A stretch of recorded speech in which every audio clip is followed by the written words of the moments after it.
90 की दहाई में जब तुर्की में ख़वातीन के स्कार्फ पहनने पर पाबंदी थी, स्कार्फ पहनने के हक़ के लिए मेरी जद्दोजहद और मेरे मज़ामीन की वजह से मुझ पर और मेरे अहले खाना पर बड़ा मुश्किल वक्त था और मेरे ऊपर मुकदमात चल रहे थे जिनमें मुझे मौत की सज़ा भी हो सकती थी।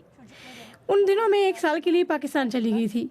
मैं पाकिस्तान में लाहौर में रही थी। लोगों ने मेरा बहुत ख्याल रखा था, बिल्कुल वैसे ही जैसे मदीने वालों ने मुहाजिरीन को पनाह दी थी। Biliyorsunuz Pakistan'da Keşmir'de büyük bir deprem yaşanmıştı. Yine oğlumla kızımla Pakistan Keşmir'e gittik. मैं 2005 में दोबारा पाकिस्तान गई थी जब वहाँ बहुत खौफनाक ज़लज़ला आया था। हम मदद देकर वहाँ गए थे। वापस आने से पहले मैंने लाहौर में अपनी बेटी की शादी एक पाकिस्तानी से कर दी थी। Düğününü yaparak orada evlendirdim döndüm. Bizim Pakistan मैंने ये पूरी शादी बिल्कुल पाकिस्तानी रस्मों पर की थी, मसलन मेहंदी वगैरह। bir hatırası var.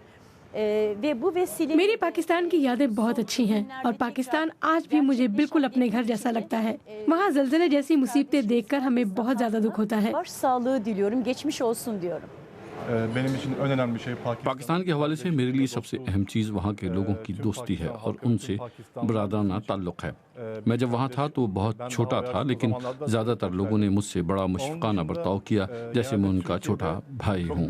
तुर्की और पाकिस्तान के खाने खासे मुख्तलिफ हैं और मुझे पाकिस्तानी खाने बहुत याद आते हैं, ख़ास तौर पर चैनक और biryani. Dediğim şey Pakistan yemekleridir bununla beraber. Çene. Çene. Benim için de mango. Yani mango Pakistan'ın Lahor'un o sıcağında और हाँ, मुझे तो आम याद आते हैं। लाहौर की शदीद गर्मी के बावजूद आमों से दिल ही नहीं भरता था। पाकिस्तान की सबसे बड़ी याद आम ही है। कोई भी अगर पाकिस्तान से आता है तो हम उससे आम मंगाते हैं और निमको और मेहंदी भी। मेरी बेटियां हमेशा पाकिस्तानी मेहंदी लगाती हैं और अपने डिज़ाइन खुद ही बनाती हैं। Hüseyin Ahmet'in kızı siyasetçi Rahil Gazi